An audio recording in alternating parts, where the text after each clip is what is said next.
Manuel Bernabe, isang makatang liriko at ang sigla ng kanyang damdaming makabayan ay hindi nagbabago sa alinmang paksang kaniyang sinusulat sa pagbalagtasan niya kay Balmori. Higit siyang naging kaakit-akit sa madla dahil sa melodiya ng kaniyang pananalita.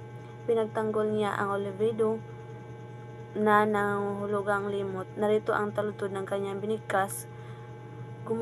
Gumugunita kaawa-awang kaluluwang may gunita ang pagkadurog na dinanas ng tagimpan. Ang gunita ay halimaw na sumilas sa kaawa-awang puso. Walang pag-ibig na tulad ng iyo. Walang pag-ibig na tulad ng iyo. Pusong bathala ang bayang Pilipino'y naghandog sa iyo ng puso. Sa mga templo at tahanan, tinatawag ka ng maaming dila.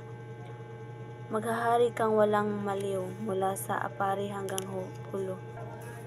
Si Manuel Bernabe siya ay isinilang sa Parañaque, Rizal noong February 1890.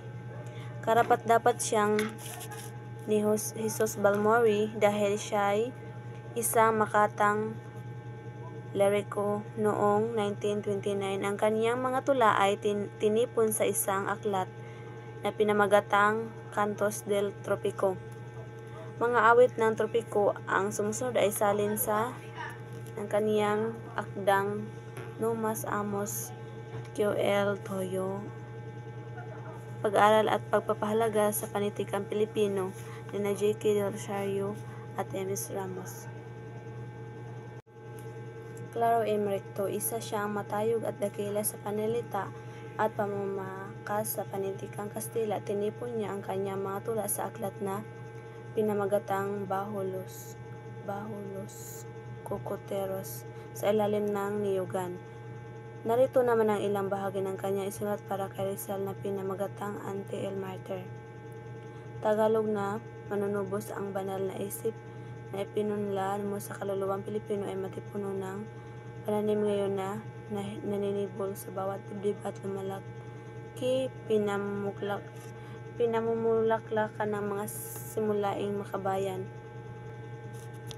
Claro M. Recto, siya ay naging pangulo ng lupon ng salitang batas. Naging kagawad siya ng kataas-taasang hukuman. Matalino mambabatas, makata at maraming aklat na isinulat tungkol sa batas at gawaing pampolitiko. Isinilang si Recto sa Tiaong Tayabas na ngayon ay lalawigang Quezon. Naglingkod siya bilang isang batasang tagapayo ng kapulungan na noong 1916 hanggang 1919.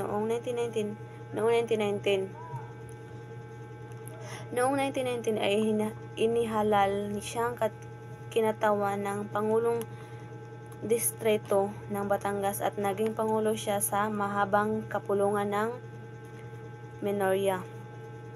Muli at muli siyang nahalal noong taong 1982 at 1822 hanggang 1925. Nagpunta siya sa Amerika noong taong 1924 bilang kagawad ng pangkalayaang misyon. Tinanggap siyang kasapi sa pambansang manananggol ng Estados Unidos sa pamamagitan ng kataas-taasang hukuman ng Estados Unidos.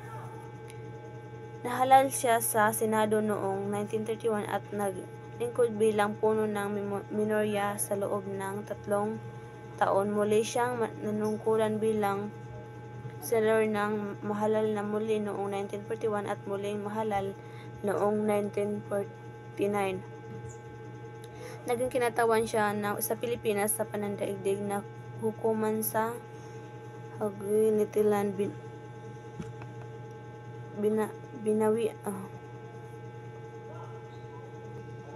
hukuman sa Hague, Netherlands.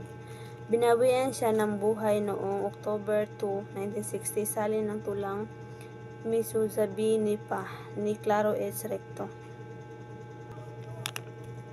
Ang dampa kong pawid, halikayo sa kota ko sa marupok na tahanan na pakiming nangubli sa malilim na sagingan.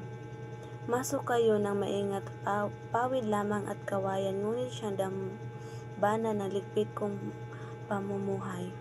Kahambing ng ilang naging marunong na tumakas sa daigdig na magulo, dito ang namugad, at dito ko natagpuan ang ideng nagawad ng pang-aliw sa diwakot ng pag-aasa sa pangarap. Kasaliw ng alaala ako, rito'y nagtatalik ng kasamay mga ibon. Sa kaaraw na may init at ang hanging tila baga sa kudyapay umaawit, at ang bangong nangaiwan ng yumaong panaginip.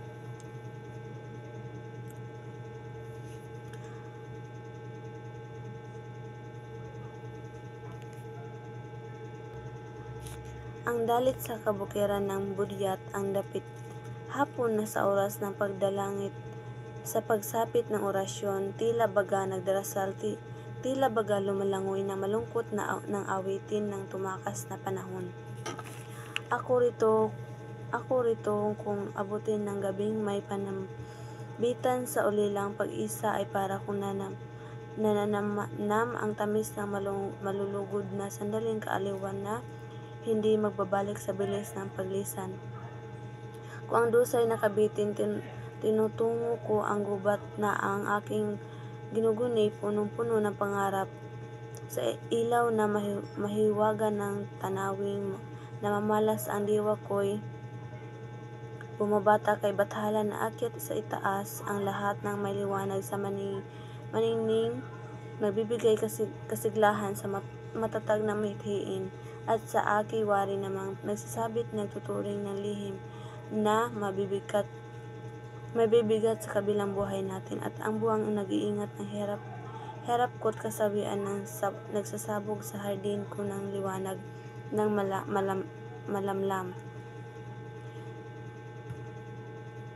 Siya namang gumising sa gunitang na hihimlay ng magsalaw ng pag-ibig noong aking kalikutan, o sayang ng kabataan. So, sa himpalad ng hangarin sa diwa ko na ay nag-iwan ang bakas ng panimdim. Nooy nasa iyong labi ang hamog ng salimsim at sariwang namumugad sa puso ng mga damdamin.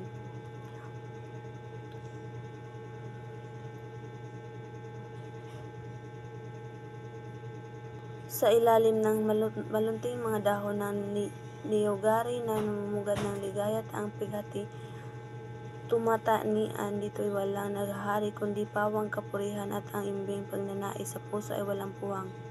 Ang pagpabulong ng dalangin umakyat hanggang langit, na ang tanglaw ay pakuros na bituing sa dalikid siya namang naghuhudyat ng lubos kong pananabik sa buhay ng mapayapa, dakila at matahimik. Kapag aking narinig sa pagbukang liwayway ang awit ng mga ibon, ay nanlagi sa isipan na ang mundo'y hindi isang larangan ng luhat lumbay, manapa nga ang mabuhay ay ganap na kabutihan, o lungsod na siya'y pugad na maruming taong ganid, na siyang mapunlad sa kanilang imbis na ika'y walang kabuluhan sa ibon ng aking bukid, sa rosas ng hardin kong mabulaklak at tahimik. Halikayo at pumasok sa hamak na aking bahay na masayang itanayo sa malalim sa sagingan. Ang bahay ko, o kahit pawid at marupok na kawayan, ay mayamang ihahandog ang diwa ng aking bayan. Junio Hilario was born in Junio Hilario, isinilang siya sa San Juan, San Fernando, Pampanga noong June 27, 1891. Isa siyang bantog na manunulat, makata, mananaysay at hukom. Marami siyang naisulat ng mga akda sa Kapampangan at Kastila. Kabilang siya sa mga tagapagtatag ng Katipunan Mi Panampon. Bago magkadigma 1934, siya ay naging kinatawan ng Pampanga sa Pambansang Asambleya. Mula noong 1954 hanggang sa kaniyang pamamahinga sa paglilingkod